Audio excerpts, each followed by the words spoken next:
Rádio Piauí.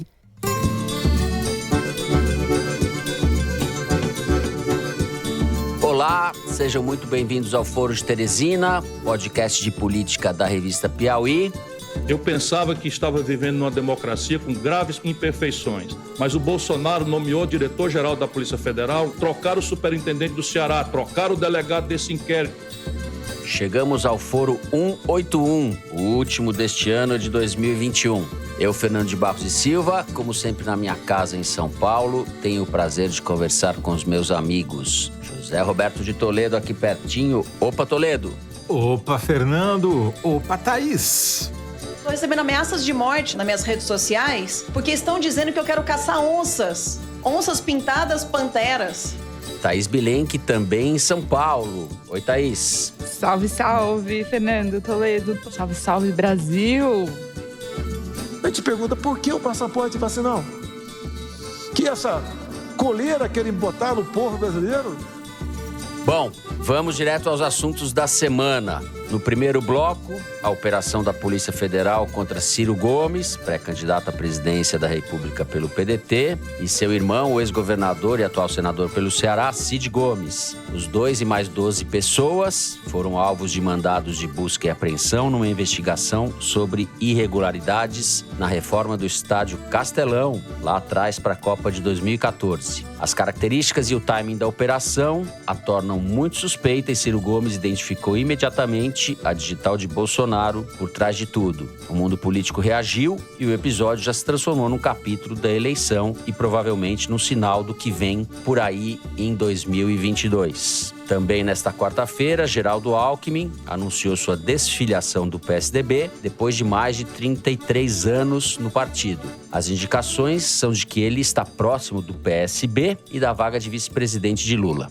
Vamos discutir tudo isso daí. No segundo bloco, a hora da xepa no Congresso, dominado pelo Centrão. Vamos discutir um pouco a pauta que ronda o Legislativo antes do recesso de fim de ano. Tem a PL da boiada, da qual a senadora Cátia Abreu é relatora e que recebeu o nome carinhoso dos ambientalistas de mãe de todas as boiadas. Esse projeto foi aprovado pela Câmara em maio e flexibiliza o licenciamento ambiental. Cátia Abreu ia apresentar o relatório para que fosse votado nessa semana, mas isso acabou não ocorrendo. Tem um projeto de lei da grilagem, havia um acordo para que ele fosse à votação nas comissões de Agricultura e do Meio Ambiente do Senado, mas na véspera a sessão foi cancelada. O PL da grilagem, ou da regularização fundiária, nos termos usados pelos ruralistas, incentiva novas ocupações e desmatamento ilegal de florestas públicas. Tem outras pautas, a Thaís vai contar como elas estão, e o Toledo também, porque ele é o pai do Teresino, e a deputada Carla Zambelli queria colocar em votação a liberação da caça esportiva no país. Por fim, no último bloco, a gente volta a falar da pandemia, que foi o assunto onipresente dos últimos 2 anos. O ministro Luiz Roberto Barroso, do Supremo Tribunal Federal, determinou no sábado a obrigatoriedade do passaporte da vacina para todo viajante do exterior que desembarca no Brasil. Na segunda-feira, o presidente Jair Bolsonaro subiu o tom contra o uso de máscaras. Aqui é proibido usar máscara, disse o presidente em vídeo gravado com cantores de forró no Palácio do Planalto. Enquanto isso, a Omicron avança no país. O Toledo vai explicar tudo. É isso, vem com a gente.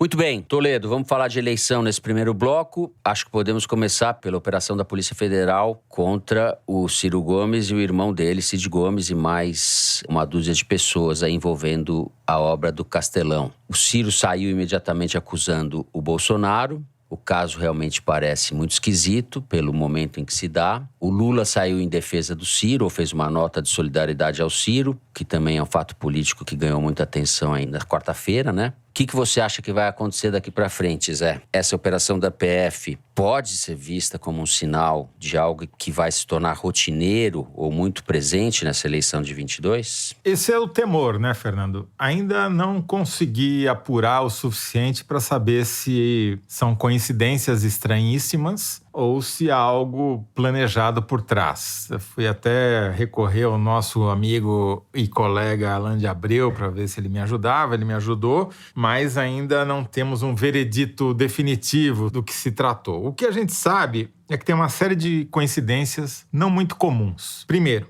os fatos a que se refere essa investigação são de 2010. Eles têm mais de 10 anos de idade, ou seja, é velho. O inquérito em si é de 2017, tem quase 5 anos. O que já é esquisito, né? Fatos que aconteceram lá atrás estarem sendo abordados agora no meio de uma campanha eleitoral quando um dos envolvidos é candidato a presidente. Tem um cheiro de Nicarágua aí no ar, né? Mas não para nisso. A maneira como a operação foi feita também é estranha. O que a Polícia Federal pretende encontrar abrindo o sigilo telefônico e telemático e o diabo agora de um crime que foi cometido há uma década atrás, supostamente cometido, né? Mas o que eles acham que vão achar na casa dessas pessoas de algo que aconteceu uma década atrás, agora? Então, tudo isso é esquisito. O delegado responsável pelo caso, ele é cearense, não tem identificação aparente com o Bolsonaro, por aí talvez não seja. Foi recentemente promovido para um departamento regional de combate ao crime organizado. Sei lá, talvez o cara agora tem mais delegados trabalhando com ele, montou uma força-tarefa, inclusive, e talvez por isso ele tenha conseguido os recursos que precisava para fazer essa investigação, que talvez ele quisesse fazer há mais tempo e não tinha os meios. Não sei, estou levantando uma hipótese. Agora, foi desastrada. Até os próprios colegas dele acharam um desastre do ponto de vista de relações públicas para a Polícia Federal, porque ficou parecendo caça às bruxas, não tem dúvida quanto a isso. O juiz que deu a ordem judicial, que autorizou a entrada dos policiais na casa do Ciro, dos irmãos dele, que autorizou a quebra de sigilo, não é o juiz titular do caso. Ele é um juiz substituto. O que também é esquisito, também é uma coincidência. Pô, você espera o juiz titular sair para você pedir uma coisa dessa gravidade, que vai ter esse impacto, também é estranho. Esse juiz é notório no Ceará, por 2 razões. Primeiro, que ele foi acusado de abuso de autoridade porque deu voz de prisão para um funcionário do Detran que não tinha conseguido transferir o carro dele de estado. Não é um bom sinal quando o juiz vai lá e dá voz de prisão para o funcionário público que não fez o que ele queria. Aliás, foram conduzidos para a delegacia quando aconteceu isso. O funcionário do Detran prestou queixa contra o juiz por abuso de autoridade e o juiz desistiu de prestar qualquer coisa. Era intimidação só, entendeu? E, além disso, ele deu uma sentença absolvendo uma pessoa acusada de crime de racismo e de antissemitismo, que negava que tivesse havido o Holocausto durante a Segunda Guerra Mundial e que dizia que os judeus eram culpados pela peste negra na Europa. É nesse nível. E ele foi absolvido por esse mesmo juiz com o argumento de que é liberdade de expressão. Então tem uma série de coincidências nesse caso que são preocupantes. Se forem só coincidências, vai ser fácil de saber no futuro em breve. Basta que não aconteça uma nicaraguização do Brasil, ou seja, que o presidente não elimine os seus candidatos de oposição, colocando-os na cadeia ou acusando-os de crime, como aconteceu lá com o Daniel Ortega. Então, a gente não sabe se tudo isso foi coincidência e, portanto, o que vai acontecer daqui para frente. Mas que tem cheiro de porco, cabeça de porco, focinho de porco, rabo de porco, parece que tem, né? Como você citou Alan de Abreu, é bom lembrar da reportagem que ele fez recentemente, no número anterior, se eu não me engano, da Piauí, justamente sobre a interferência e o estrago que o Bolsonaro está produzindo na Polícia Federal. Aproveitem essas festas de fim de ano para ler a reportagem do Alan de Abreu. Thaís Bilenque. Eu queria acrescentar algumas coincidências a esse caldeirão descrito pelo Toledo, que aconteceram na véspera dessa operação de busca e apreensão na casa do Ciro Gomes e os seus irmãos. Na terça-feira, às 11 horas da manhã, mais ou menos, a PF intimou o presidente Bolsonaro a depor no inquérito que investiga o vazamento de documentos sigilosos. Em agosto, o Bolsonaro divulgou nas redes dele a íntegra de um inquérito da Polícia Federal que apura um suposto ataque ao sistema interno do TSE, do Tribunal Superior Eleitoral, em 2018. Esse inquérito foi aberto pelo ministro Alexandre de Moraes e a PF intimou o Bolsonaro a depor na terça-feira, às 11 horas da manhã. Ao meio-dia, o Bolsonaro anunciou a intenção de dar aumento para policiais federais no ano que vem. Em ano eleitoral, um aumento que custa um dinheiro que o país não tem para pagar. E às 19 horas da noite da terça-feira, a Polícia Federal intimou o filho mais novo alvo dele, o Jair Renan, para prestar um depoimento e no inquérito que apura uma suposta propina que ele recebeu de empresários do ramo de mineração e construção para aproximar esses empresários do ministro do Desenvolvimento Regional em troca de um carro elétrico. Foi um dia bem complicado para o presidente Bolsonaro em relação à Polícia Federal. Ele fez esse aceno aí do aumento salarial e no dia seguinte a polícia bateu na porta do Ciro Gomes. Teve esse efeito político muito relevante dos gestos, né, da troca de cortesia do Lula. Eu não vou dizer cortesia da parte do Lula, mas de solidariedade, a Dilma, o PT inteiro e vários outros atores da esquerda, Freixo, Dino,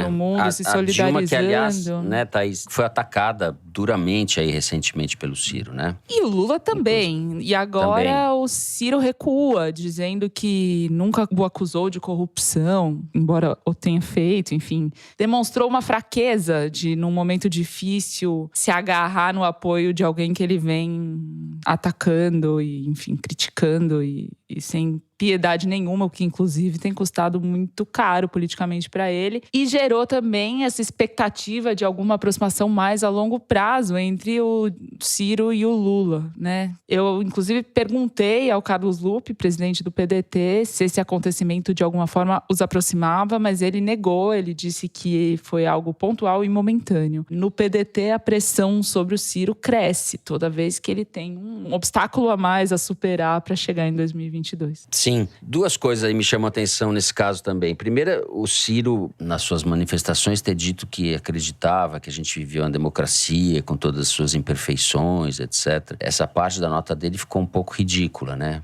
Lembra um pouco o Paulo Guedes no Chile, trabalhando na universidade, cujo reitor era um general amigo do Pinochet, que diz que o dia que vão na casa dele para investigar não sei o que lá, eles dizem, estamos numa ditadura. Mal comparando, é claro, não estou falando que a situação é idêntica, mas ficou esquisito ele falando isso. A segunda coisa é quem seria beneficiado do ponto de vista da lógica política por essa ação. Seria menos o Bolsonaro do que o Moro, né? Porque o Moro disputa ali o terceiro lugar com o Ciro, por enquanto. Tá o Lula lá na frente desgarrado, com projeções de que ganharia hoje no primeiro turno, o Bolsonaro bem adiante dos outros e o Ciro e o Moro empatados tecnicamente em terceiro. Então tem esse dado também, que as pessoas levantaram. Mas eu não estou acusando o Moro, evidentemente, mas enfraquecer o Ciro, tirar o Ciro do jogo, etc., é algo que tenderia a beneficiar a candidatura Moro, certo? Para mim, beneficiaria mais a candidatura Lula, né? Então está comprovado, como diz o Malu, foi coisa do Lula. Isso não foi coisa do Lula. Por isso que a gente não pode usar quem se beneficiaria, né? Que é a coisa de trama de filme de detetive. Eu não tô acusando ninguém, mas não, é você porque tem razão. O pessoal fala, mas que interesse o Bolsonaro teria? Parará. É que eu acho que é uma lógica, você tem toda a razão, porque é a lógica do funcionamento do governo Bolsonaro. É mais do que o episódio do Ciro, é que existe uma engrenagem montada e que começa a funcionar, uma engrenagem delinquente. Mais, o próprio Ciro acusou o Bolsonaro de estar por trás dessa operação. Então, convém analisar quais vantagens o Bolsonaro, eleitoralmente pelo menos, adquiriria, né? Com o impedimento do Ciro, enfim, uma saída dele. Em tese, beneficia os candidatos que estão na frente. Pesquisa IPEC, ex-Ibope, foi o fato político mais relevante da semana, na minha opinião. Porque é uma pesquisa face a face, que pega todo mundo, não pega só quem tem telefone, não pega só quem tem computador ou quem tem telefone celular e tal. Pois bem, essa pesquisa mostra um fato inédito, pelo menos na minha experiência, e eu perguntei para a Márcia Cavallari, que é a diretora, se ela conhecia algo semelhante, para os cientistas políticos, ninguém conhece algum cenário, pelo menos no Brasil, como esse que a gente está vendo aqui. Há um ano da eleição, pouco menos, 10 meses, nunca se viu, na pesquisa espontânea, sem você estimular o eleitor com o nome dos candidatos, 60% dos eleitores dizerem espontaneamente que votariam ou no primeiro ou no segundo colocado. Porque é isso, 40% dizem espontaneamente que votariam em Lula e 20% dizem espontaneamente que votariam em Bolsonaro. Geralmente, eu estava aqui brincando com a Thaís, desde 1988 escrevo a cada ano para a mesma matéria, que é: mais da metade dos eleitores não sabe em quem vai votar espontaneamente. Isso é a tradição. Em geral, e a gente só chega nesses 60% de votos espontâneos há 2 meses da eleição, não há 10 meses da eleição. Então, é como se essa eleição de 2022 fosse a eleição de 2018 que não aconteceu, porque o Lula foi preso. Então é como se você estivesse revivendo aquele ano agora, 4 anos depois, entendeu? Esse é o dado principal, a meu ver, porque torna muito difícil para os demais candidatos derrubar esse duopólio da intenção de voto que hoje tem Lula e Bolsonaro. Sobre a vitória do Lula no primeiro turno, isso é uma balela, mais atrapalha do que ajuda. Por quê? Porque a eleição não é hoje. E quando houver eleição, quando houver campanha, o cenário muda. A rejeição dos candidatos aumenta, o candidato da situação cresce, porque faz propaganda, enfim. Então, seria, se a eleição fosse hoje, fosse de repente, ninguém soubesse, não tivesse campanha eleitoral, aí talvez o Lula ganhasse o primeiro turno. Ou seja, bobagem, né? Vamos esquecer essa parte. Terceiro, o Lula está consolidado como o anti-Bolsonaro. Ele tem 68% de intenção de voto entre quem acha o governo ruim ou péssimo. E está aumentando o contingente de pessoas que acham o governo ruim ou péssimo. Então, essa avenida está dura para os outros candidatos. Quais são os pontos fortes do Lula? Não é o Nordeste só. Não é um problema geográfico. É um problema socioeconômico. Quem está sofrendo é Lula. Quem é pobre é Lula. Ele está forte nas periferias das grandes cidades, muito acima da média. Está forte entre os católicos e pessoas de outras religiões ou sem religião. Talvez seja uma reação dos católicos, sim, ou de parte deles, ao fato de você ter um candidato muito caracterizado como candidato terrivelmente evangélico, certo? Embora não diga que seja, né? Usa a mulher para fazer isso. O Bolsonaro está bem onde? Ele converte 3 de cada 4 eleitores que acham o governo dele bom ou ótimo. Isso significa que ele conseguiu juntar a base, coesionar a base política dele com essas bobagens todas que ele fala sobre vacina, etc. Então, o objetivo do Bolsonaro nesse momento é evitar perder mais eleitores para o Moro e garantir que essa minoria que acha o governo dele ótimo e bom ainda, embora seja uma minoria que esteja diminuindo, que ela continue fiel a ele. E isso ele está conseguindo. Ele vai acima da média no Brasil agro, vamos chamar assim, que é o sul, centro-oeste e norte, as fronteiras agrícolas. Vai excepcionalmente bem entre os evangélicos, tem um empate técnico com o Lula, é o único setor onde ele tem um empate técnico com o Lula, além de entre os mais ricos. E a intenção de voto nele é oposta da do Lula. Ela cresce conforme a renda e conforme a escolaridade. Sim, sim. E o Moro só se destaca entre os ricos e no sul do país. Quando você pega a rejeição comparada, que é uma pergunta que não é a que eu mais gosto, porque você fala, em qual desse candidato você não votaria de jeito nenhum? Daí o cara fala um nome, daí o entrevistador pergunta, tem algum outro que você não votaria de jeito nenhum? Faz essa pergunta 2 ou 3 vezes. Aí tá dando 55, não votariam de jeito nenhum no Bolsonaro contra 28 no Lula. A gente sabe que esse tipo de pergunta tende a diminuir, a subnotificar, digamos assim, a rejeição ao Lula, que certamente é maior do que isso. Mas, na comparação, hoje, o Bolsonaro tá muito pior na fita do que o Lula. Quando vier a eleição, isso talvez vai diminuir. E só para terminar, acho que vale registrar 2 coisas recentes. Primeiro, o Bolsonaro está se tornando, além de incompetente aos olhos da população, cada vez mais inconfiável. 70% dos eleitores acham que não dá para confiar no Bolsonaro. É gravíssimo para um governante, porque se você não compra um carro usado dele, você também não vai entregar o país na mão dele. E, finalmente, tem um fenômeno recente que está dando para observar, e aí a Arquimedes é que chama a atenção, que o Lula está ficando meio cool, pelo menos no Twitter e nas redes sociais. Está se equiparando às menções ao Bolsonaro em alguns momentos, que é uma coisa que não acontecia desde 2017. O ponto alto dele foi a participação que ele teve num podcast muito popular chamado Podpah, que teve 8 milhões de visualizações no YouTube, o que explica o fato de o Bolsonaro estar cada vez pior entre os mais jovens. Muito bem. Isso que você esmiuçou pra gente, Zé, em relação ao Lula, como diria Geraldo Alckmin, só tende a aumentar, porque eu vou entrar no jogo. tudo está indicando que Geraldo Alckmin está muito disposto a ser vice-presidente do Lula. Candidato, evidentemente, a vice-presidente do Lula. Eles vão jantar agora, dia 19, inclusive. Tem um jantar aí numa churrascaria de São Paulo. Os ingressos, R$500 cada um, se esgotaram rapidamente. Muitos empresários, as pessoas parecem interessadas em ouvir ou ver o primeiro encontro público dessa dupla desde que esse assunto veio à baila, né? Exato. O Márcio França é o principal entusiasta e beneficiário de uma aliança como essa, então ele diz que é o caminho natural o Alckmin sim se filiar ao PSB e ser vice do Lula. Essa articulação andou mais rápido do que se esperava quando ela começou. A química foi melhor do que os personagens de todos os lados dessa história julgavam.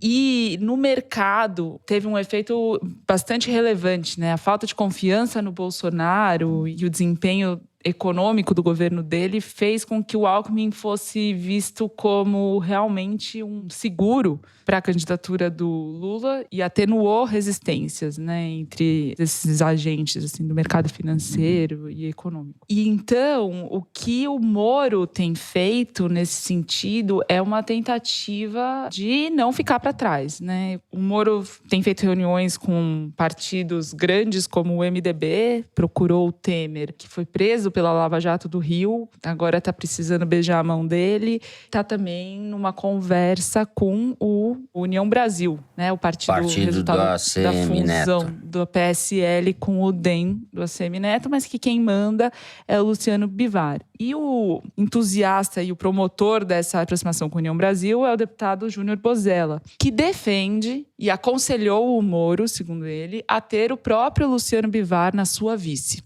Diz que não é a condição para uma aliança acontecer, mas que é a fórmula ideal para o Moro ter a garantia do empenho e do palanque fiel do União Brasil a essa candidatura. União Brasil, ainda falta ser validada pela Justiça essa união, mas vai resultar no partido com uma maior fatia do fundo eleitoral e de tempo de televisão nessa eleição. Para o Moro, isso é visto como estratégico, ele vai precisar dessa exposição e dessa estrutura de campanha, como disse o Júnior Bozella, para não deixar o Lula ganhar no primeiro turno. Mas o Luciano Bivar é quem alugou o partido para o Bolsonaro em 2018, depois ficou envolvido em diversas denúncias daquele laranjal do PSL, do uso de candidatos laranjas para uso do fundo eleitoral. Foi quem o Bolsonaro disse que estava muito queimado e saiu do PSL por causa disso.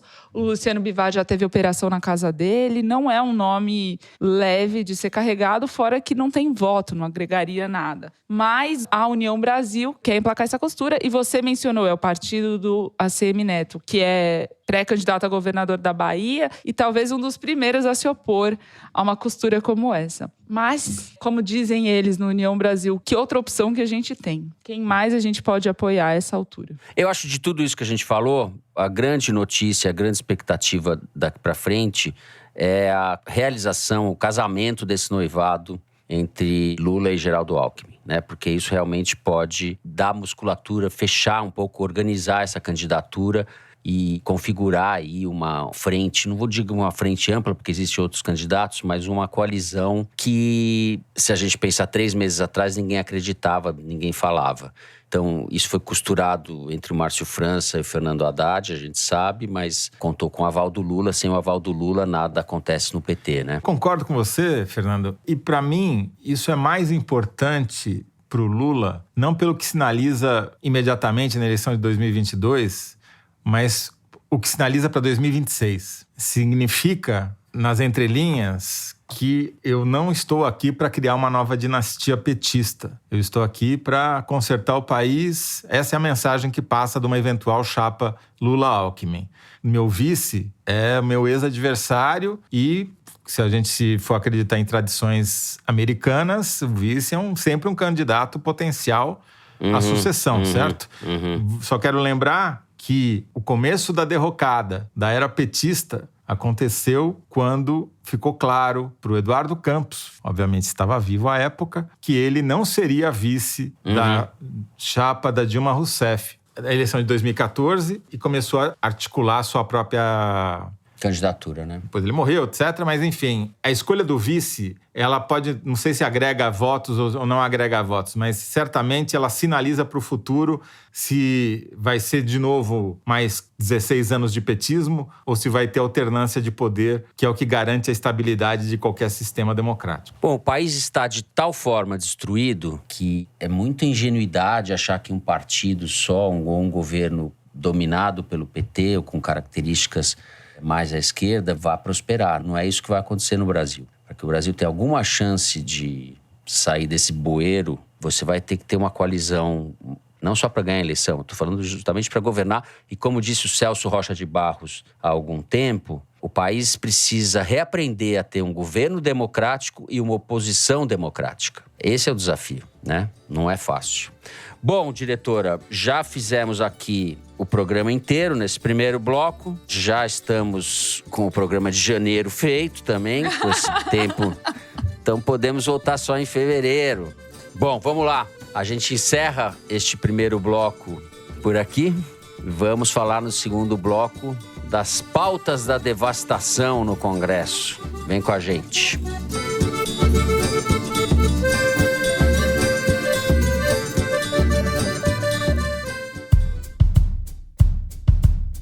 Cada entrega realizada pelo iFood movimenta várias peças no setor da alimentação. Sabendo disso, o iFood criou o Todos à Mesa, um movimento solidário que busca articular toda essa rede para combater o desperdício e levar alimentos a quem mais precisa.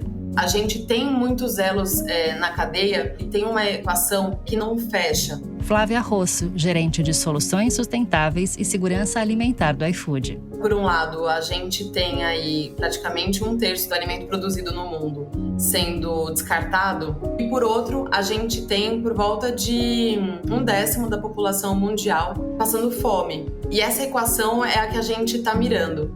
O Todos à Mesa nasce com a essência da colaboração e com o compromisso de estar sempre em construção, aberto a novas ideias e a apoiadores de todos os setores da sociedade.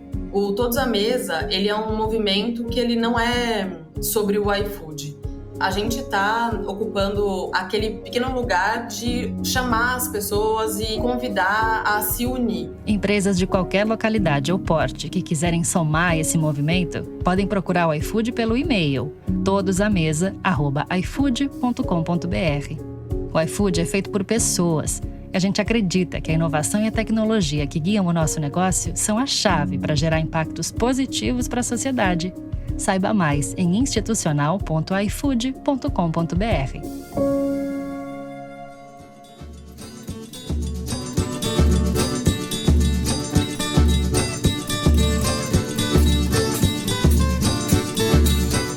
Muito bem, Thaís Bilenque. Eu mencionei o projeto de lei da boiada, relatado pela senadora Cátia Abreu. Mencionei o projeto de lei da grilagem, que é nocivo ao país, ao meio ambiente, que pode prosperar. Existem outros projetos, você que se debruçou detidamente sobre eles, pode falar, enumerar aí os 4 ou 5 e dar a ficha da situação. Nada vai prosperar, aparentemente, neste final de ano, certo? Embora as surpresas no Congresso sempre apareçam, né? Final de ano é um prato cheio para que eles façam arte lá. Vamos começar falando desses projetos. Depois a gente fala da nomeação do Antônio Anastasia para o Tribunal de Contas da União. Você mencionou o PL da boiada, né? Esse PL do licenciamento ambiental, relatado pela Cátia Abreu, e o da regularização fundiária. O da regularização fundiária, o da grilagem, o relatório já foi modificado 2 vezes, já foi lido pelas comissões de Meio Ambiente e Agricultura do Senado na semana passada, e já estava em debate. A expectativa era que na quarta-feira fosse aberto o debate outra vez e possivelmente ser votado. O que não aconteceu. A sessão acabou sendo cancelada na véspera, poucas horas antes, e não prosperou essa tentativa. Na Câmara dos Deputados, tenta-se também pautar a deliberação sobre o novo Código de Mineração, que tenta dar uma cara nova para o garimpo, transformando o garimpeiro em microempreendedor individual, dispensa licenciamento ambiental para pesquisa mineral em diversos terrenos, e a gente falou muito disso no outro programa sobre as autorizações do general Augusto Heleno para fazer essas pesquisas. Quer dizer, é como disse o André Lima, que é um ambientalista que acompanha essas tramitações no Senado, o que antes era um lobby no governo e no Congresso é agora o governo. A pauta do governo é essa, portanto, toda a atenção é necessária para se observar o que eles estão fazendo. Mas na Câmara ainda teve a tentativa da Carla Zambelli, bolsonarista da primeira fileira, de incluir na pauta da Comissão do Meio Ambiente, que ela preside, um projeto para autorizar a caça esportiva no país, cuja justificativa era o controle de javalis, mas que, na visão de ambientalistas, colocava em risco diversas outras espécies, até da onça pintada. A reação foi forte. O Alessandro Molon, líder da oposição, anunciou que o projeto já tinha sido retirado de pauta. Depois o Lira também tentou pautar a legalização dos jogos de azar, bingo, cassino, jogo do bicho. A bancada da bala era favorável, porque quer que a arrecadação fruto dessas atividades seja destinada à segurança pública. Mas os evangélicos eram contrários e o Bolsonaro prometeu a eles que vetaria esse projeto caso avançasse. Então o Lira, para fazer um contraponto, também decidiu tentar pautar a isenção de IPTU para igrejas e templos religiosos. Tudo isso nessa coisa de 2 dias, um dia e meio de sessão. Tem um dado interessante que você falou desse projeto da Carla Zambelli que acabou sendo retirado, que não prosperou por enquanto. Em 10 anos, o grupo de CACs, como eles dizem, que são colecionador, atirador e caçador, aumentou 737%, sendo a maior porcentagem, a maior parte agora no governo Bolsonaro. Ou seja, você tem realmente uma pressão desses grupos imensa, né? E aqueles decretos do Bolsonaro, que depois viraram projetos, enfim, também facilitaram posse e porte de arma pelos caçadores, né? Por esses CACs. Então, isso explica esse número que você mencionou. E aqui, em nome do Teresino, eu quero fazer um protesto formal contra a nobre deputada que apresentou esse projeto, que eu me recuso a mencionar o nome. Dizer que eles começam caçando o Teresino, mas logo, logo passam a caçar o Toledo. Já que jornalista e javali, javaporco é tudo a mesma coisa, é tudo animal. Né? Tá na lista de espécies em extinção. Também tá na lista, muito bem lembrado, Thaís Bilenque. Estamos na lista dos ameaçados. E então eu quero lavrar aqui o meu protesto em nome do Teresino. Claro que se a autora, o próximo projeto que ela vai apresentar vai ser o projeto de caça aos comunistas também, que tem a ver com o espírito dela. Agora, falando sério agora sobre assunto que realmente é verdade, porque tudo que essa deputada faz é piada. Essa deputada é nociva. O que para mim ficou claro nesse final de ano é que a bancada do crime organizado, e ele tem várias facções, ela testou as águas nesse final de ano, nesse apagar das luzes, para ver como é que ia ser a reação a essas propostas. Deu para dar uma medida se as pessoas estão atentas, se não estão atentas, qual a força da reação. E se não passar agora, como a Thaís deixou claro que aparentemente vai acontecer, vai voltar no ano que vem, não tenha dúvida disso. Piscou, dançou, entendeu? Esses caras estão super organizados, estão super mobilizados, tem milhões, mas assim, muitos milhões de dólares envolvidos. Tudo isso está conectado. A grilagem é o primeiro passo para a devastação, para exploração ilegal de madeira, para exportação de carne que vem de origem ilegal, para garimpo ilegal, para lavagem de dinheiro, para tráfico de pessoas, está tudo conectado, e para lavar dinheiro do narcotráfico. Então, tudo isso daí vai voltar, é certeza. Não passou agora, mas se piscar, a gente dança. É isso. Como disse um galego no Twitter, que eu gostei muito, disse: eu também sou a favor da liberação de caça aos javalis, às onças e aos crocodilos, mas sem arma, no braço. Quem quiser vai caçar lá, a onça e o crocodilo no braço. Aí sim, é uma briga justa. Bom, Thaís, temos além disso a vitória do senador Antônio Anastasia, mineiro, na disputa pela vaga ao TCU, Tribunal de Contas da União. Ele disputava com a Cátia Abreu e com o Fernando Bezerra, que, derrotado, deixou a liderança do governo Bolsonaro no Senado. Vitória do Antônio Anastasia, costurada pelo presidente do Senado, Rodrigo Pacheco, certo? Que sai fortalecido desse episódio. Vitória do Pacheco, sobretudo, né? Conterrâneo, mineiro também. Conterrâneo e O suplente do Anastasia é do mesmo partido do Pacheco, diretor já do Senado, uma pessoa muito ligada ao próprio Pacheco. E não só por isso, mas também toda a articulação silenciosa que eles fizeram há bastante tempo e com a ajuda do orçamento secreto deixaram o Rodrigo Pacheco como o vitorioso dessa jogada.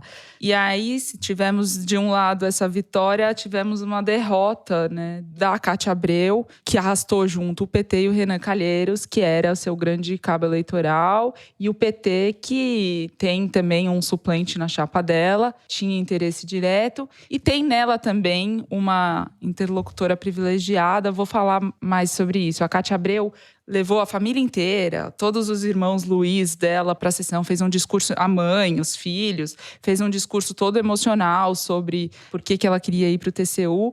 Depois foi taxada de traidora no Senado, porque havia um acordo costurado desde fevereiro, na eleição da mesa diretora, segundo o qual o MDB, que é a maior bancada do Senado, ficaria com a vice-presidência, e o PSD, que é o partido atual do Rodrigo Pacheco, que é a segunda maior bancada, ficaria com a primeira secretaria e a vaga no TCU. E essa primeira secretaria é ocupada justamente pelo Irajá Abreu, que é, embora seja do PSD, é o filho da Cátia Abreu. Então, a iniciativa dela se lançar insuflada, né, pelos interesses do PT, do Renan, foram depois taxados de traição. Como coincidiu a votação da vaga do TCU com essa expectativa em relação a esses projetos de lei da boiada e da grilagem, especulou-se muito por que a Cátia Abreu não apresentou o relatório do projeto de lei do licenciamento ambiental, o projeto da boiada, da mãe de todas as boiadas. E tinha essa expectativa, ela tinha se comprometido, muito lobby de todas as partes no Senado quanto a isso, e no fim das contas ela nem sequer apresentou o relatório. Houve gabinetes de senadores que interpretaram isso como uma tentativa dela angariar voto, fechar um acordo definitivo com a esquerda e com o PT e conseguir os votos desses senadores para a vaga do TCU. E, de fato, o voto é secreto, mas na contabilidade do Anastasia, ela conseguiu todos esses votos, com exceções porque a esquerda tem cerca de 21 votos no Senado e ela obteve 19 no total. Quer dizer, ela não foi apoiada nem pelo PP, partido dela no governo. Foi uma derrota bem expressiva, né? O Anastasia foi, eles esperavam o dobro dos votos. Ela obteve 19, eles esperavam 38. E teve também quem entendesse que ela sugeriu que apresentaria esse relatório agora para obter o apoio do governo. Quer dizer, a gente vê que ela deu sinais aí de manusear uma pauta tão sensível em troca de um interesse mais pessoal, enfim. Senadora Cátia Abreu continua sendo uma figura complexa, cheia de paradoxos, contradições, muito inteligente. Foi derrotada flagrantemente pelo mineiro Anastasia. Só para mencionar, a derrota foi pior ainda para o Fernando Bezerra, que teve 7 votos. Ele era líder e entregou, dizendo que tinha sido abandonado e traído pelo governo, que disse que nunca o apoiou. Mas o fato é que se o Marcos Rogério, que é o nome cotado para assumir a liderança do governo no Senado, assumir de fato essa função, a articulação do governo no Senado, que já é capenga, vai ficar pior. Ele tem muito menos trânsito e experiência que o Bezerra. Muito bem. Zé, vou encerrar o segundo bloco por aqui porque o tempo urge e você tem muita coisa a falar no terceiro bloco, que vai ser sobre pandemia, Ômicron, passaporte de vacina, etc. Eu vou me calar em solidariedade ao Terezinha. Tá certo. A gente já volta.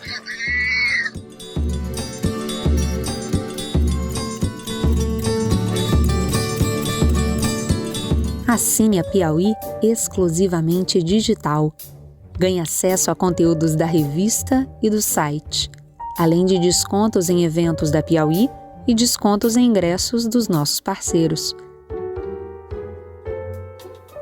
Você que está acompanhando o Foro de Teresina, assinante digital, tem acesso exclusivo a edições especiais do podcast de política da revista Piauí. Assine a Piauí digital. É conteúdo que não acaba mais.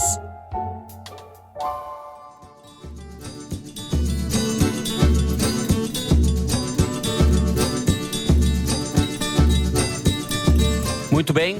O ministro do Supremo, Luiz Roberto Barroso, determinou no fim de semana a exigência de passaporte da vacina para estrangeiros que ingressam no país, Thaís. Ele fez o que o governo devia ter feito, certo? Política pública. Criou mais uma aresta aí na agenda ou na briga entre os poderes. E Barroso, nesse caso, está coberto de razão. O que você apurou a respeito disso? Eu conversei, Fernando, com o Rômulo Paes. Ele é epidemiologista da Fiocruz Minas, vice-presidente da Associação Brasileira de Saúde Coletiva e especialista em avaliação de políticas públicas. O primeiro comentário dele é exatamente o que você falou. O STF não é autoridade sanitária. Não caberia a ele decidir sobre as exigências de entrada no país ou não. Deveria ter sido a autoridade sanitária nacional, no caso a Anvisa, que entrou em choque com o Bolsonaro, que era contra a recomendação de exigir o comprovante de vacinação, ou seja, o passaporte. Por ter sido politizada, acabou no colo do Barroso e do Supremo depois que validou essa decisão dele.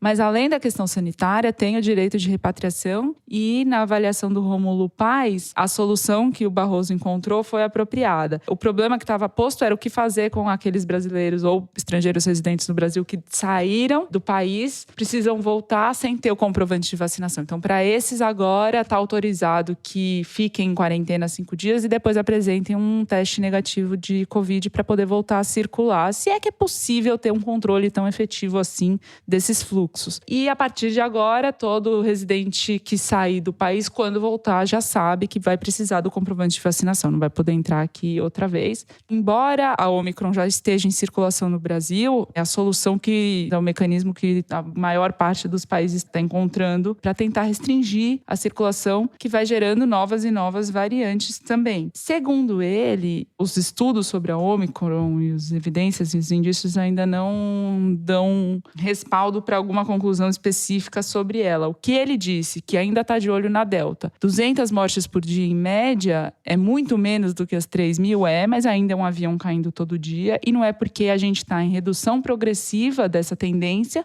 que já dá para concluir que o pior já passou, especialmente ele que acompanha a pandemia em todos os continentes, vê os casos se agravando nos países europeus, em estados dos Estados Unidos, e tem um acompanhamento bastante preciso sobre quais países da África, onde que a vacina falta, onde que tem mais resistência de vacina.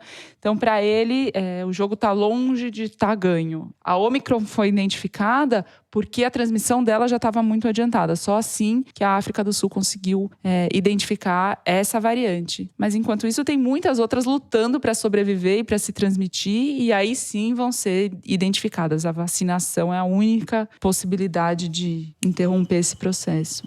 Zé, pegue de onde a Thaís deixou. Saiu essa semana um estudo muito interessante, é um estudo feito em laboratório, ou seja, com tecidos humanos expostos ao Omicron, que mostrou que o Omicron, essa variante nova, tem uma capacidade de se multiplicar 70 vezes maior do que o vírus original e do que a Delta. Claro, esse estudo ainda precisa ser testado na vida real, ou seja, entre as populações. Isso daí você pega tecidos humanos, põe lá no laboratório, põe lá as amostras e vê, depois conta quantos vírus tinha, quantos tem. Então é uma coisa em tese, digamos assim, né? É na prática, mas a gente não sabe como isso vai ser na população de modo geral, porque cada população é uma população. Tem uma taxa de vacinação diferente, tem uma exposição prévia ao vírus diferente, tem uma composição genética diferente, enfim. Mas, de qualquer jeito, já lançam uma luz para explicar por que essa variante na África do Sul, em Botsuana, no Reino Unido, ela está se espalhando tão rapidamente.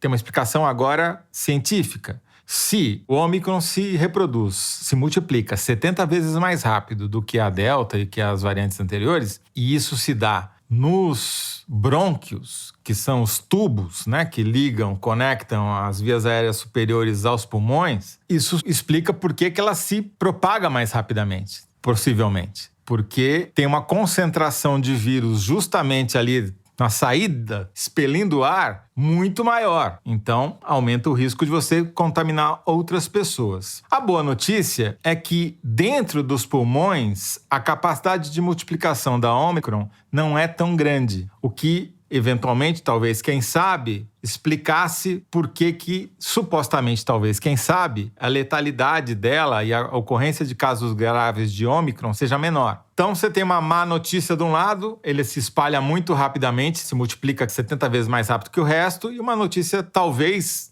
quem sabe, boa do outro, que dentro do pulmão mesmo, que é onde o quadro mais grave pode vir a se manifestar, ela não é tão virulenta. Porém, a gente já está assistindo uma explosão de casos no Reino Unido, na Alemanha, na França, nos Estados Unidos. Ainda que a maioria desses casos seja de Delta, não dá para saber ainda se ela já aconteceu na Europa e nos Estados Unidos, o que aconteceu na África do Sul, em que ela dominou completamente as outras variantes. Não é um bom sinal, porque está chegando o inverno europeu, o inverno no hemisfério norte, e isso vai provocar uma nova onda, como a gente já está vendo aqui. Em alguns países, como na Alemanha, já aumentou até o número de mortes por milhão comparativo à população. Então, o cenário externo é ruim. A revista The Economist fez um gráfico muito interessante, comparando todos os países, o grau de risco, digamos assim, a Ômicron, ou, visto pelo outro lado, o grau de proteção da população de dezenas de países em relação à Ômicron, vis-à-vis 2 fatores. Porcentagem da população vacinada, porcentagem da população que ainda está sob o efeito da vacinação, ou que adquiriu imunidade por exposição prévia ao vírus. E o Brasil se sai muito bem nesse gráfico. Ele fica em terceiro lugar como um dos países que teria, teoricamente, maior proteção ao vírus. Por quê? Primeiro, porque a gente teve 600 mil mortes, ou seja, o vírus correu solto aqui, contaminou muita gente, a vacinação andou rapidamente também, então você tem 2 fatores bons. E terceiro, como foi mais atrasado, a maioria da população talvez ainda esteja se beneficiando dos efeitos da vacinação, porque a gente já viu, tem vários estudos mostrando que se o cara tomou a vacina há muito tempo e não tomou a terceira dose, ele está mais exposto ao Ômicron, que é o que aconteceu na Europa. Então aqui, como demorou mais para vacinar as pessoas, a segunda dose demorou para vir, nós ainda estamos mais protegidos. E já estamos começando com a terceira dose também. Então, esse cenário, se a gente tiver muita sorte, vai evitar, talvez, quem sabe, que essa variante, a Ômicron, chegue aqui com a mesma força que chegou em outros países. Porém, nós estamos exatamente na mesma situação que a gente estava um ano atrás. Todo mundo achando que a epidemia tinha acabado, fazendo um liberou geral nas festas de final de ano, e isso resultou na mais letal das ondas que a gente teve durante a pandemia, que foi em abril, maio desse ano. Então, se a gente cometer o mesmo erro, se a gente liberar geral durante o Natal e Ano Novo, se a gente não usar máscara, se a gente não tomar a segunda dose ou não tomar a terceira dose, vai dar merda milanesa de novo. Com o agravante desse surto de influenza que o governo, pelo menos o paulista, não quer cravar como epidemia, mas que, segundo o Paulo Lotufo, médico da USP e outros, já se configura uma epidemia. E tem uma resistência do governo, especialmente porque se esse vírus novo da influenza que está gerando esse surto escapa à vacina, as pessoas vão ter que fazer o que fizeram com o Covid, que é restrição de circulação, máscara, cancelar a confraternização de fim de ano. E nenhum político mais tem coragem de, pelo menos por enquanto, decretar essas medidas de novo, né? Esses surtos que houve no Rio, tá começando em São Paulo, da gripe... E rapidinho, já tem indícios de surtos também em Minas, Amazonas, DF, Rio, Espírito Santo e Bahia. Não é só São Paulo e Minas. Exatamente. Tudo isso significa o quê? Que as pessoas não estão usando máscara e estão se expondo. Senão não haveria epidemia de gripe como não houve nos anos anteriores, entendeu? Esse é o melhor indicador do risco que nós estamos correndo. Não é porque um vai causar o outro, é porque a gripe está mostrando que o brasileiro só está salvo porque foi vacinado. Só que a vacina, depois de alguns meses, ela perde efeito. E a gente não sabe se sem a terceira dose a gente resiste à Ômicron. Então, gente, máscara, isolamento, cuidado e vacina. Exato. Todas as doses que você puder tomar. E PFF2, por favor. PFF2. Bom, vamos encerrar o terceiro bloco do programa por aqui. Já voltamos com o momento Kinder 2 Ovo 3, é isso? N2, N3, é Kinder 2 Ovo 3. Momento Kinder Ovo. Eu só falo bobagem, não tem jeito. Bom, a nossa diretora Mari Faria disse que esse Kinder Ovo é um presente de Natal pra gente. Ho, ho, ho. Solta aí.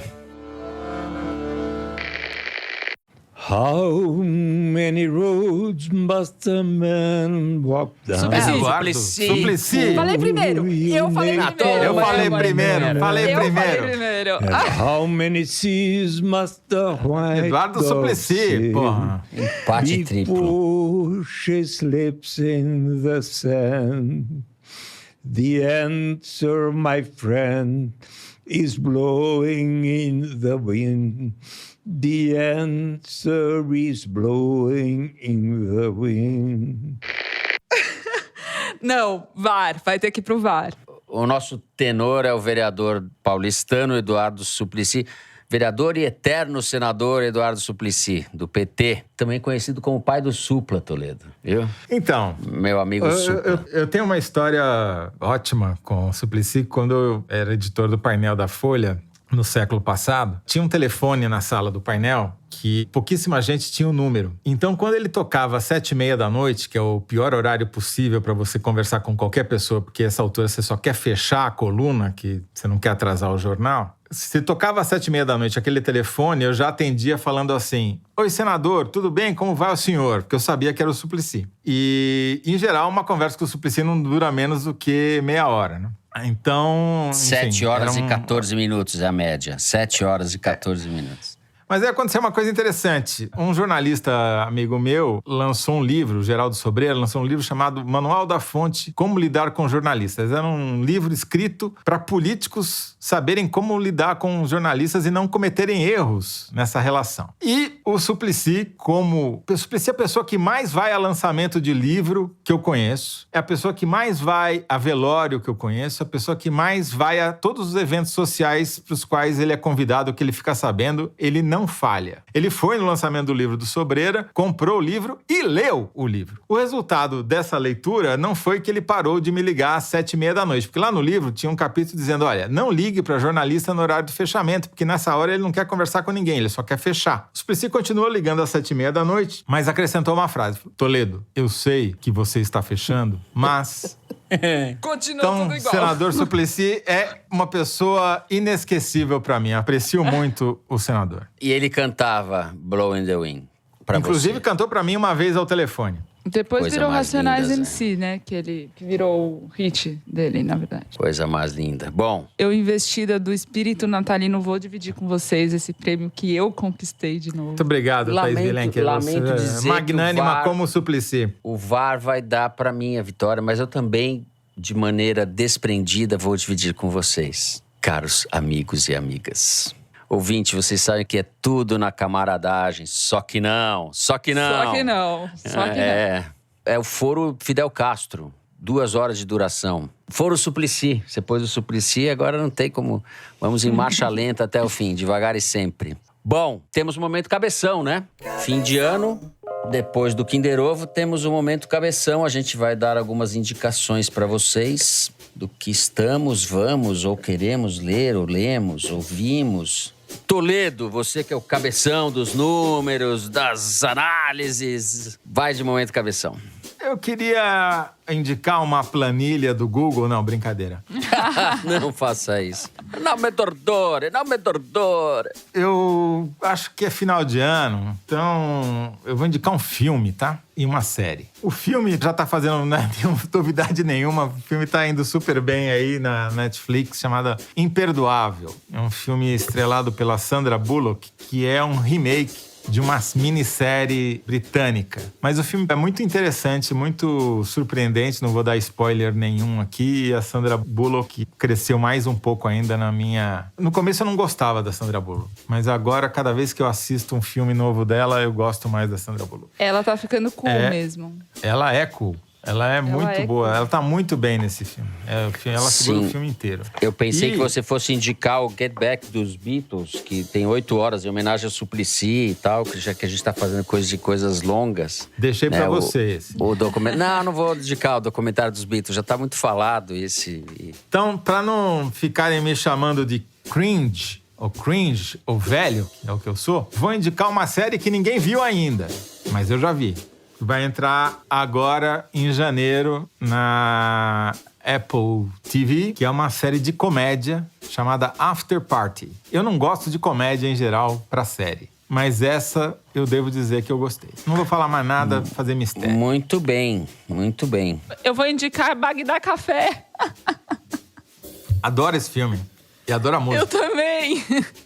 Salvou minha pandemia esse filme. Comecei a ler, por indicação do meu amigo Marcos Nobre, o livro Portas Fechadas, que saiu pela editora Todavia, subtítulo Como a Covid abalou a economia mundial, do historiador Adam Tooze, que é professor de história em Colômbia, já foi de Cambridge e Yale. É muito bom, Zé. Se você não leu, você que sabe tudo já de Covid e economia mundial, fica aqui minha indicação, não é um livro pequeno. Vou ler agora, que acabei de receber, já tive indicações de várias pessoas, Por que Olhar para os Animais. Saiu pela editora Fósforo, do John Berger. Ele é tudo, na verdade, né? Um ensaísta, escreveu romances, escreveu um livro maravilhoso sobre fotografia, que já foi editado pela Companhia das Letras, se eu não me engano. Esse acaba de sair pela Fósforo, é um livro de ensaios sobre a relação de nós humanos, ou animais humanos, com os animais.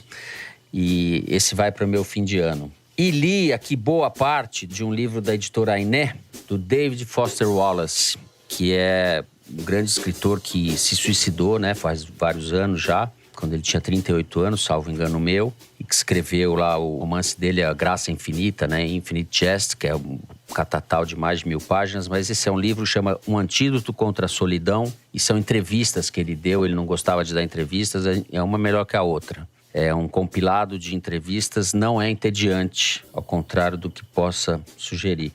Acho que são essas as minhas indicações. E é isso, anotadas.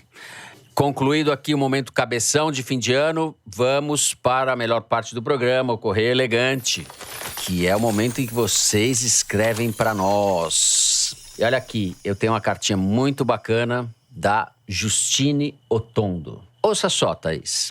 Sou ouvinte do Foro desde os primeiros episódios. Meu cônjuge não era muito afeito a podcasts até o dia em que ouviu a voz da Thaís ecoando pela minha caixinha de som. Eis que um dia estava eu ouvindo o Foro enquanto pegava a estrada rumo a Bragança Paulista e na hora das cartinhas, Thaís resolve mandar, fora do script, um beijo para o fotógrafo e ouvinte qualificado Fábio Braga, mais conhecido como meu cônjuge. Ora, eis que começa a receber um monte de mensagens de amigos e imediatamente me perguntei, terei eu me tornado a primeira podcorna nacional?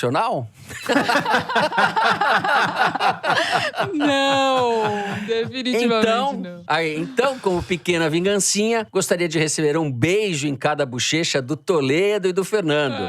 E pode ser também um chopinho no Baixo Santa Cecília. Beijos aos 3 da ouvinte também qualificada, Justine. Muito simpática a carta. Justine. Beijo para a Justine. Beijo nas duas bochechas. Eu vou ler o recadinho do Rafael Aeraf. Sou ouvinte do podcast desde os tempos AT, antes do Teresino. E escrevo para mandar um alô para os meus vizinhos de mesa num restaurante de Porto da Rua, São Miguel dos Milagres, Alagoas. Estava na mesa ao lado, mas sou tímido demais para me engajar pessoalmente em conversas com desconhecidos. Ouvi o que diziam e gostaria de respondê-los. Sim, o Toledo é muito pessimista, mas é porque o mundo, e principalmente o Brasil, não nos dá escolha. E, por favor, mandem um beijo para minha querida Janaína e para o Lucas Aeraf. Um abraço para toda a equipe. Parabéns por fazerem o podcast com a melhor edição do Brasil. Toledo, você chegou em São Miguel dos Milagres. A capilaridade do Foro de Teresina tá boa. Eu sou chato até na praia, né? Toledão estragando o banho de mar da galera. Vai estar quente a água aí em São Miguel dos Milagres. Vai estar quente. Beijos e abraços. Bom, se eu sou chato, então vou ser chato em dose dupla aqui, a mando da diretora, tá? Vou ler 2 recados. Primeiro, de um casal ouvinte do Foro, o André e a Marina Studart, que dizem o seguinte. Caríssimos, moramos na Suíça e viemos essa semana para o Brasil depois de 2 anos e meio de muita saudade acumulada. Nosso destino final é São Carlos, na Grande Matão. Mas antes, temos uma parada em Brasília para uma missão importantíssima: convencer o nosso estimado cunhado Felipe a se tornar um Teresiner. Embora saiba da excelência jornalística do podcast, Felipe argumenta que as emoções da política brasileira acentuam a sua gastrite. O nosso objetivo é mostrar para ele que a lucidez da equipe do Foro é o nosso único remédio. Estaremos ouvindo o Foro com ele hoje, dia 17, e apostamos que ele não resistirá a uma chamada de vocês. Abraços e beijos. Felipe? Ô, Felipe, eu compreendo você, somos irmãos na gastrite e se eu fosse você, eu também não me ouviria. Eu não, eu acho que ele deve ouvir, deve assinar a Piauí, que vai vir, inclusive, com o omeprazol de brinde. Para os assinantes. É brincadeira. Vem com omeprazol. Pode assinar, pode ler. Olha o populismo da pessoa. Novo slogan do Foro. Foro de Teresina, o omeprazol da política brasileira. Isso é bom, hein? Omeprazol, tem que vir com omeprazol. Omeprazol, pode anunciar aí, tá? Olha aqui, todo mundo tem gastrite no governo Bolsonaro. Todo mundo tem gastrite. Virou uma coisa que nem aquela frase do personagem do livro do Rubem Fonseca, acho que é o Lúcia McCartney, o filho chega pro pai e fala, papai, tô fudido. E o pai responde, filho, tá todo mundo fudido. Tá todo mundo fudido, tem jeito. Todo mundo com gastrite. No governo Bolsonaro, quem não sofre de gastrite é viciado em Lexotan, não é isso? Que o Heleno Pequeno falou que toma na veia? Uma coisa não elimina a outra. Quero deixar claro aqui uma coisa, para não ser recriminado. Eu digo que Heleno é pequeno, mas não tem nada a ver com a altura dele, não. Eu tô falando da capacidade moral do general. É, mas a gente já sabia disso. Mas tem gente que não entendeu a minha Muito bem. piada. Bom, ainda falando de Suíça, a última cartinha que eu tenho para ler aqui é sobre o podcast O Sequestro da Amarelinha, cujo último episódio chega aos tocadores nesta segunda-feira, dia 20. O e-mail foi enviado pelo Gabriel Moreno. Gostaria de propor um crime nada hediondo e sugerir também o sequestro dos jornalistas. No caso, José Roberto de Toledo e Jamil Chad. Sequestrá-los para que trabalhem eternamente em podcasts esportivos. Obrigado, viu, Gabriel? Muito simpático da sua parte. Ainda mais se forem sobre futebol, envolverem corrupção e contarem com a participação do Conan Doyle brasileiro, o grande Alain de Abreu. Essa é boa. Fico no aguardo das informações sobre o local do cárcere, mas peço para que escolham um local espaçoso para que caiba também o Juca Kfouri. Tá certo. Parabéns pelo trabalho e, brincadeiras à parte, gostaria de encorajar vocês a produzirem outro podcast como esse. O povo brasileiro suplica, já diria Suplicy. Antes de ir embora, gostaria que mandassem um abraço para o meu grande amigo, também amante do futebol, mas um pouco triste com a recente queda do Vitória para a Série C, o grande João Pedro Bahia, ouvinte assíduo do Foro. Abraços, abraços, Gabriel, abraços, João Pedro. E tentaremos sequestrar mais gente, jornalistas, outras coisas aí em 2022, quem sabe.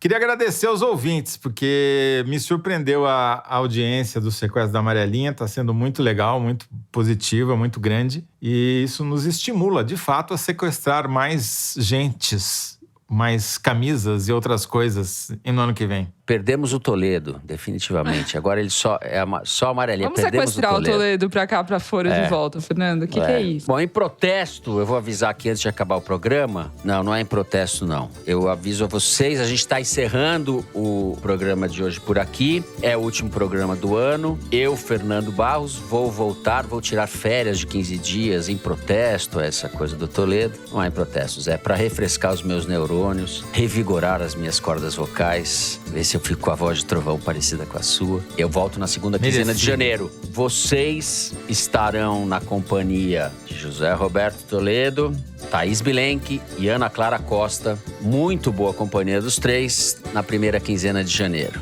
Eu que sou folgado, volto na segunda quinzena. A gente termina assim... Opa, não sei se eu mereço, mas vamos.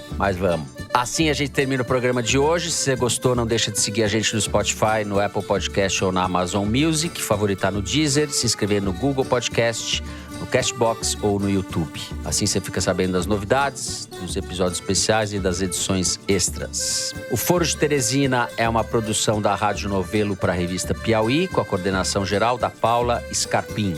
A direção é da Mari Faria, a produção é do Marcos Amoroso. O apoio de produção é da Cláudia Holanda, a edição é da Evelyn Argenta e do Thiago Picado. A finalização e a mixagem são do João Jabassi, que também é o intérprete da nossa melodia tema, composta por Vânia Salles e Beto Boreno. A Mari Faria também edita os vídeos do Foro Privilegiado, o teaser que a gente publica nas redes da Piauí. A coordenação digital é feita pela Juliana Jäger. A checagem é do João Felipe Carvalho e a ilustração no site é do Carval. O último programa deste ano do Foro de Teresina foi gravado nas nossas casas. Eu me despeço assim dos meus amigos José Roberto de Toledo. Tchau, Toledo.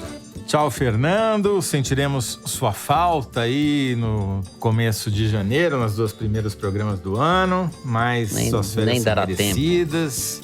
Enfim, depois a gente negocia aí um pagamento pelas essas declarações aqui, John. Né?